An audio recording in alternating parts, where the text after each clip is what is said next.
Right now, meron na hong mga arrest order laban kay Pastor Kibuloy from the court, from Davao and Pasig RTC. So, will you advise na po kay Pastor Kibuloy, considering na korte na po yung may arrest warrant na sumuko na po siya? Yan naman po lagi ang ating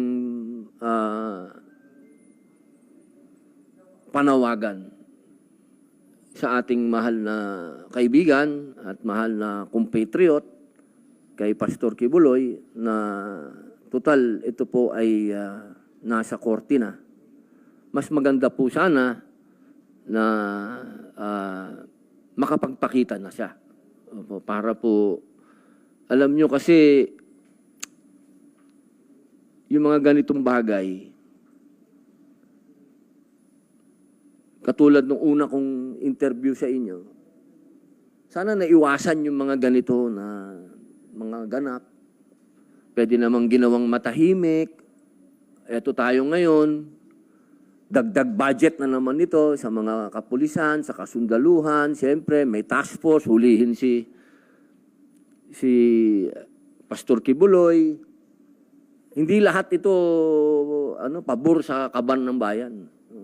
Sana. Pero nandyan na yan. Meron ng operation. Sana lang nagdasal po tayo na walang mangyaring violent. Sana maging mapayapa.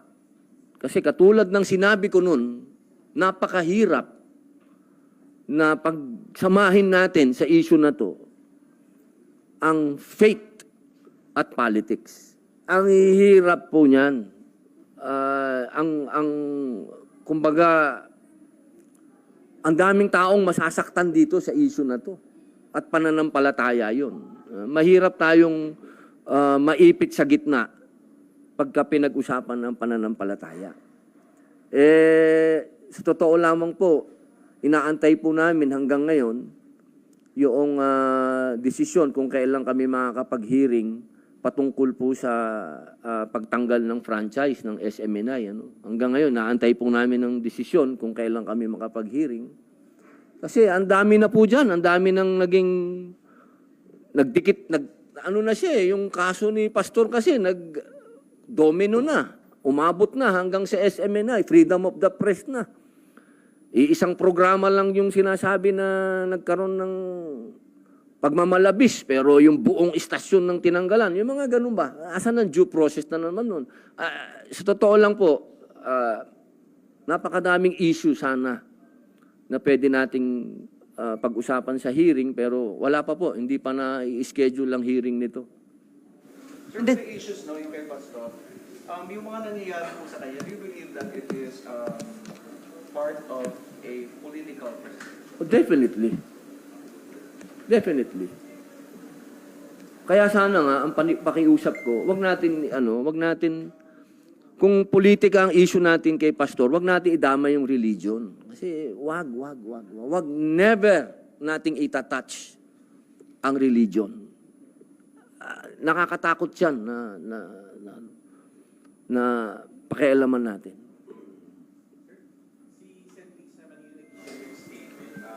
Asking yung PNP to revoke yung mga gun licenses na naisip pa yung Pastor.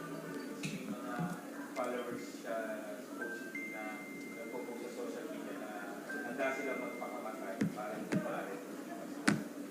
Yun ang nakakatakot dun, sir, eh. Yun ang mga sinasabi ko, eh. Kasi pag pinag-usapan natin ng faith kasi, dyan mapupunta yan. May mga fanatics tayo na hindi natin maiwasan.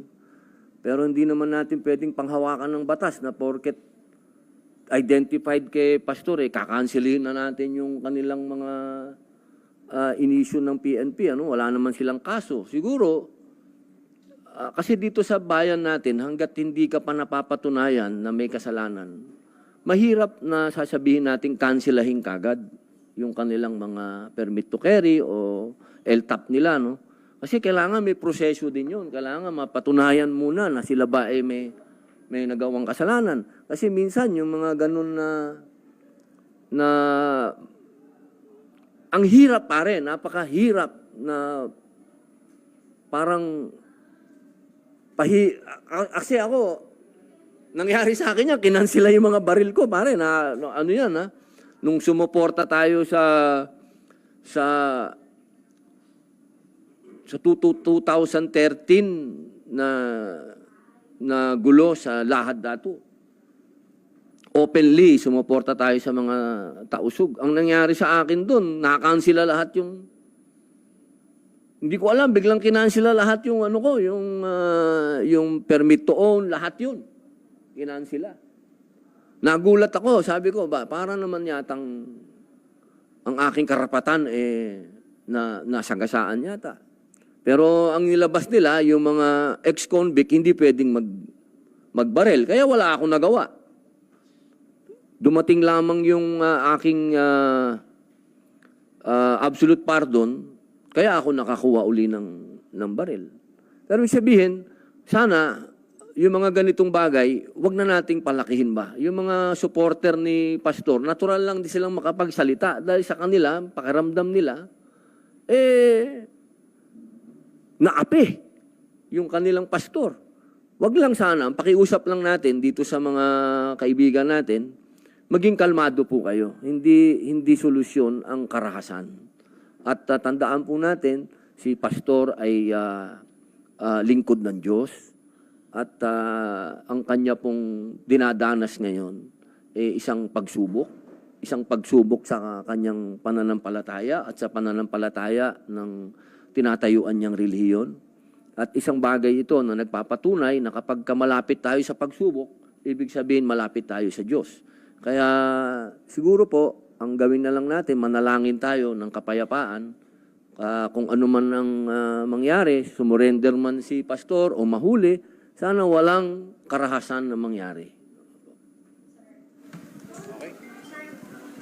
Sir, when you say setting aside politics, do you mean we have to simply ignore the complaints of the victims of Kibuloy? Would this not amount to condoning his illegal activities? Ay, hindi po. Huwag po natin i-ignore, no? Dahil ito po ay, ang pakiusap po natin, pag-usapan po ito sa korte. Kasi sa court po, yan hindi may impluwensyahan yan ng tinatawag natin politically motivated cases. Kasi alam naman po natin na yung ganitong bagay, hindi natin maiiwasan na magkaroon ng kulay politika.